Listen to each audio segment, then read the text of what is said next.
السلام علیکم. Welcome to مقام فرد یوٹیوب چینل. مقام فرد یوٹیوب چینل میں آپ سب لوگوں کو خوش آمدید. آج کی ہماری گفتگو کا ٹاپک ہے گفتگو امام حسین.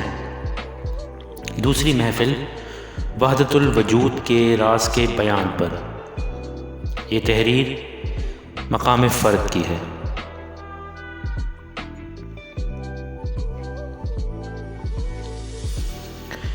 امام حسین علیہ السلام فرماتے ہیں، اور سکھلایا تھا قلم کو جس کا لقب ام الکتاب ہے، اور لوح محفوظ کے جس کا نام کتاب مبین ہے، وہ چیز کہ قلم نہ جانتا تھا، اور تفصیل اور اندازہ کیا نفس میں اس چیز کا جس کا عقل میں اجمال ہوا، اور فیصلہ کیا اور حکم کیا تھا، اور نکالا لوح کو ساتھ اپنے دائیں ہاتھ کے بائیں میں سے، جیسا کہ نکالا ہوا کو آدم علیہ السلام کی پسلی سے، جیسا کہ فرمایا بلند اور پاک نے کہ اللہ وہ ہے جس نے پیدا کیا تم کو ایک نفس سے، اور وہ عقل ہے، اور پیدا کیا اس سے اس کی بیوی کو، اور وہ نفس ہے، اور پھیلایا ان دونوں سے مردوں بہتوں کو اور عورتوں کو، اور وہ عقول اور نفوس ہیں.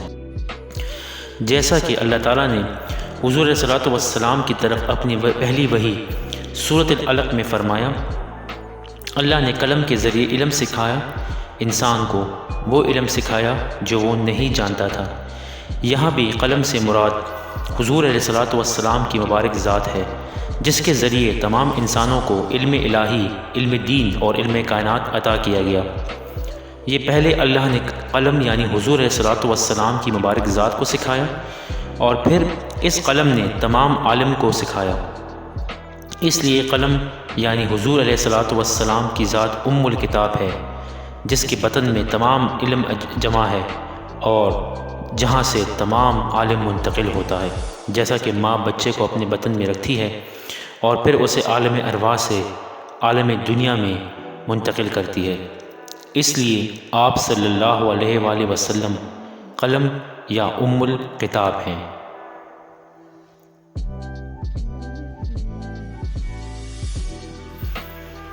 آپ صلی اللہ علیہ وآلہ وسلم کی ذات روح قدسی یا مبارک سینہ قلب کتاب یعنی روشن اور کھلی ہوئی کتاب یا لوح محفوظ ہے، جس پر تمام عالم الہی اور علم دین اور علم کائنات تفصیل سے درج ہے. جس طرح قلم سے علم کو لوح لینی تھی یعنی تختی پر منتقل کیا جاتا ہے، اسی طرح یہ علم آپ صلی اللہ علیہ وآلہ وسلم کے نورانی وجودی قلم سے آپ صلی اللہ علیہ وآلہ وسلم کے قلب مبارک پر درج کیا گیا. قلم میں یہ اجمال کی حالت میں موجود تھا. جمال سے مراد کسی شے کی مختصر ترین لیکن جامع اور مکمل صورت ہے، جیسا کہ بیج درخت کی مختصر لیکن جامع صورت ہے. قلم میں جو علم اجمال کی حالت میں تھا، روح قدسی میں تفصیل کی صورت میں منتقل ہوا. روح قدسی سے پھر یہ قلب اور پھر نفس کی صورت میں منتقل ہوا، جہاں اسے مزید تفصیل حاصل ہونا شروع ہوئی. جس طرح اللہ تعالیٰ نے حضرت آدم علیہ السلام کے وجود سے ہی حضرت حوا علیہ السلام کو وجود عطا کیا، اسی طرح قلم کے وجود سے ہی لوح کو وجود عطا کیا، یعنی حضور علیہ السلام کے نور سے ہیں. آپ صلی اللہ علیہ وآلہ وسلم کی روح قدس کو اور قلب مبارک کو وجود عطا کیا، اور پھر اسی قلب سے آپ صلی اللہ علیہ وآلہ وسلم کے نفس کو وجود عطا کیا. یہی ترکیب تمام انسانوں کے وجود کے لیے ہے کہ اللہ نے اپنے نور سے نور حضور علیہ السلام کو تخلیق کیا، اس سے روح قدسی کو، اس سے قلب کو، قلب سے روح انسانی سے نفس کو، اور پھر انسانی جسم میں ان کو پوشیدہ کر کے انسان کی تخلیق کو مکمل فرمایا.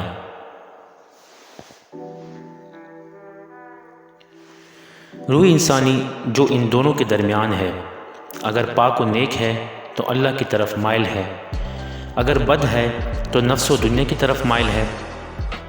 ان تینوں کی اصل تو نور محمدی صلی اللہ علیہ وآلہ وسلم ہی ہے، کیونکہ یہ اسی سے تخلیق ہوئے ہیں، لیکن اس دنیا اور خواہشات دنیا میں الجھ کر جب گناہوں سے آلودہ ہو جاتا ہے تو اس کی نورانیت ماند پڑ جاتی ہے اور اس پر سیاہی چھانے لگتی ہے، جس کا اثر روح انسانی اور قلب پر بھی پڑتا ہے۔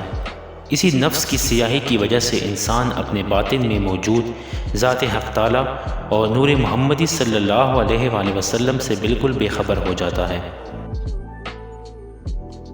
روح انسانی جو ان دونوں کے درمیان ہے، اگر پاک و نیک ہے تو اللہ کی طرف مائل ہے، اگر بد ہے تو نفس و دنیا کی طرف مائل ہے۔ ان تینوں کی اصل تو نور محمدی صلی اللہ علیہ وآلہ وسلم ہی ہے، کیونکہ یہ اس سے تخلیق ہوئے، لیکن اس دنیا اور خواہشات دنیا میں الجھ کر جب گناہوں سے آلودہ ہو جاتا ہے تو اس کی نورانیت مان پڑ جاتی ہے اور اس پر سیاہی چھانے لگتی ہے، جس کا اثر روح انسانی اور قلب پر بھی پڑتا ہے۔ اسی نفس کی سیاہی کی وجہ سے انسان اپنے باطن میں موجود ذات حق تعالیٰ اور نور محمدی صلی اللہ علیہ وسلم سے بالکل بے خبر ہو جاتا ہے۔ اب یہ صدق دل سے اللہ کے قرب کی تمنا کرنے والوں اور اس تمنا کی خاطر نیک اعمال کرنے والوں کا ناگناہوں سے گریز کرنے اور توبہ کے آنسو بہانے کے باعث صاف اور شفاف ہونے لگتا ہے، حتیٰ کہ اپنی نورانیت یعنی نور محمدی صلی اللہ علیہ وآلہ وسلم کو واپس حاصل کر لیتا ہے۔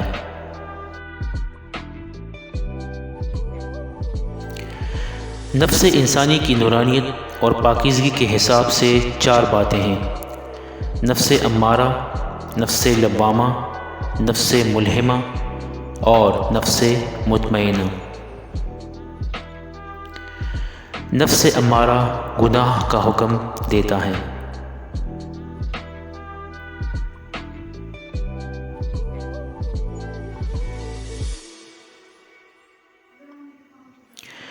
نفس لوامہ گناہ پر انسان کو ملامت کرتا ہے، جس طرح اس تصویر میں دکھایا گیا ہے کہ نفس کے اوپر کنٹرول کیا جا رہا ہے۔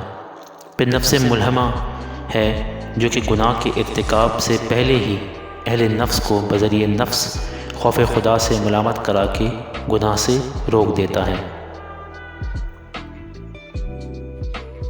نفس مطمئنہ سب سے اعلیٰ اور عرفہ مقام ہے، جہاں انسان گناہ کی طرف مائل ہی نہیں ہوتا اور ہمیشہ اپنے رب کی بارگاہ میں حاضر اور اس کی رضا میں راضی رہتا ہے۔ نفس اور عقل کا چولی دامن کا ساتھ ہے۔ نفس کی پاکیزگی میں ترقی کے ساتھ ساتھ عقل بھی پاکیزہ ہوتی ہے اور ترقی کرتی ہے، اور نفس کی تنزل کے ساتھ ساتھ عقل بھی پستی کی جانب رواں دواں ہو جاتی ہے۔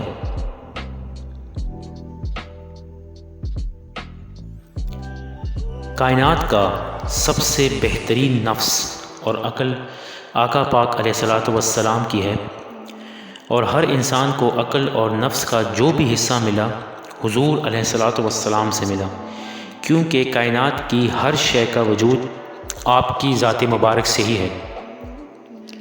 مندرجہ بالا عبارت میں نفس کا تذکرہ دوبارہ آیا ہے۔ پہلے فرمایا اللہ وہ ہے جس نے پیدا کیا تم کو ایک نفس سے، اور وہ عقل ہے۔ یہاں نفس اور عقل دونوں سے حضور علیہ الصلوۃ والسلام کا نفس اور ان کی عقل مراد ہے، کیونکہ ان کا نفس تمام نور الہی ہے، اس کے سوا کچھ نہیں، اتنا ہی پاک، اتنا ہی خالص، قوت والا، اور اسی سے تمام مخلوق کو وجود ملا، اور ان کی عقل عقل کل ہے، جس سے تمام مخلوق کو اس کی عقل کا حصہ عطا ہوا۔ حضور علیہ الصلوۃ والسلام کی عقل ہی ان کا نفس ہے اور ان کی نفس ہی ان کا عقل ہے، کیونکہ ان کا مقام وحدت وحدانیت بلکہ اس سے بھی آگے ہے، جہاں ابھی نفس اور عقل علیحدہ نہیں ہوئے بلکہ ایک ہی نورانی حالت میں ہیں۔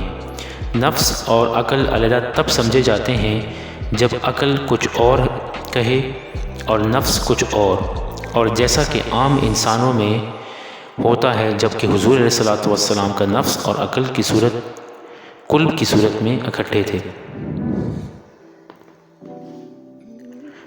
اس لیے حضرت امام حسین علیہ السلام نے فرمایا پیدا کیا تم کو ایک نفس سے اور وہ عقل ہے۔ اس مقام پر نفس ہی عقل ہے اور یہ مقام وحدت کے سوا کچھ اور نہیں ہو سکتا۔ اور دوسری بار فرمایا اور پیدا کیا اس سے اس کی بیوی کو اور وہ نفس ہے۔ یہاں عام لوگوں کا نفس مراد ہے جو امارہ، لوامہ یا ملہمہ ہو سکتا ہے، یعنی نور محمدی صلی اللہ علیہ وآلہ وسلم کی مخلوق کی طرف نزول کی بات کی گئی ہے۔ جو نفس حضور علیہ الصلوۃ والسلام کی ذات میں مطمئنہ تھا وہ مخلوق میں نزول کے بعد ملہمہ سے لوامہ اور پھر لوامہ سے امارہ ہو گیا، یعنی نفس اگر واپس ترقی کر کے امارہ سے لوامہ، لوامہ سے ملہمہ، ملہمہ سے پھر مطمئنہ ہو جائے تو یہاں عروج آدم اور اس کے نور محمدی علیہ السلام تک، یعنی اپنی ابتدا اور اپنی حقیقت اور اپنے اصل وجود تک رسائی ہے۔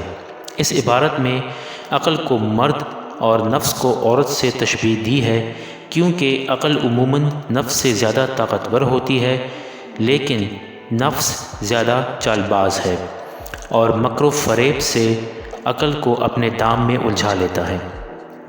اس کی بہترین مثال ہمیں حضرت آدم علیہ السلام و حوا کے واقعے سے ملتی ہے۔ حضرت حوا حضرت آدم علیہ السلام کی پسلی سے نکلی تھی، جیسا کہ حضرت امام حسین فرما رہے ہیں کہ اور وہ عقل ہے اور اس سے پیدا کیا اس کی بیوی کو جو نفس ہے۔ حضرت حوا نے نفس کا کردار ادا کرتے ہوئے حضرت آدم کو دانہ گندم کھانے پر اکسایا، جس سے اللہ تعالیٰ نے انہیں سختی سے منع فرمایا تھا۔ چنانچہ جو بات اللہ عقل میں ڈالتا ہے اگرچہ وہ مرد کی طرح زیادہ طاقتور ہوتی ہے، لیکن نفس اپنی چال بازی سے انسان کو ہمیشہ اس کے خلاف کرنے پر مائل کر ہی لیتا ہے۔ ہم دیکھتے ہیں کہ اپنی عقل سے ہم اچھی طرح جانتے ہیں کہ اللہ نے کس چیز سے منع کیا اور کس چیز کا حکم دیا، لیکن اپنے نفس کے حملوں کے آگے ہماری عقل بھی مجبور ہو جاتی ہے اور جانتے بوجھتے ہم گناہ کا ارتکاب کر بیٹھتے ہیں۔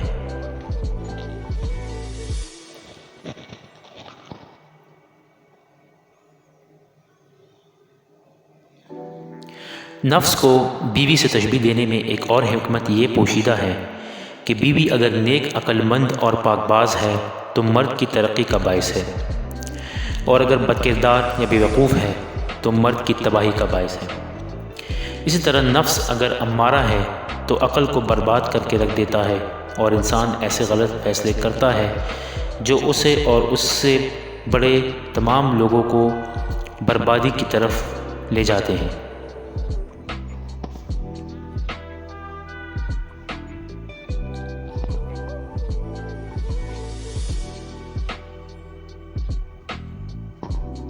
اور اگر نفس ملہمہ یا مطمئنہ ہے تو عقل کو شیشے کی طرح چمکا دیتا ہے، حتیٰ کہ کائنات کی ہر حقیقت میں اس میں واضح دکھائی دیتی ہے، جیسا کہ حدیث پاک میں کہا گیا کہ مومن کی فراست سے ڈرو کہ وہ اللہ کی نور سے ہی دیکھتا ہے۔ یہاں فراست تو عقل ہے اور اللہ کا نور اس کا نفس مطمئنہ ہے، کیونکہ مطمئنہ کے مقام پر نفس مکمل نورانی صورت اختیار کر لیتا ہے جو اس کی فراست کو اور قوت عطا کرتا ہے۔ بشر خیر اور شر کی مباشرت سے پیدا ہوا۔ مندرجہ بالا عبارت کے دوسرے حصے میں خیر کا نمونہ عقل ہے جس کو برے بھلے کی تمیز ہے، اور شر کا نمونہ نفس ہے جو گناہ کے ارتکاب میں لذت پاتا ہے۔ انہی دونوں کی مباشرت سے انسان تخلیق ہوا۔ جیسا کہ حضرت امام حسین فرماتے ہیں، ان دونوں سے پھیلایا مردوں بہتوں کو اور عورتوں کو، اور وہ عقول اور نفس ہیں، یعنی دنیا میں جو بھی کثرت اور رنگا رنگی نظر آتی ہے وہ عقلوں اور نفسوں کی بدولت ہے۔ اگر جسموں کے عارضی لباسوں سے قطع نظر کر کے دیکھا جائے تو عقل اور نفس ہی ایک انسان کو دوسرے انسان سے ممتاز کرتے ہیں، اور یہ دونوں اجزاء ان کی دنیا اور آخرت میں ترقی یا تنزلی کا باعث بنتے ہیں اور ان کی دنیا اور آخرت میں مقام تعین کرنے والے ہیں۔ پلیز سبسکرائب ٹو مقام فر YouTube channel for more videos. Thank you very much.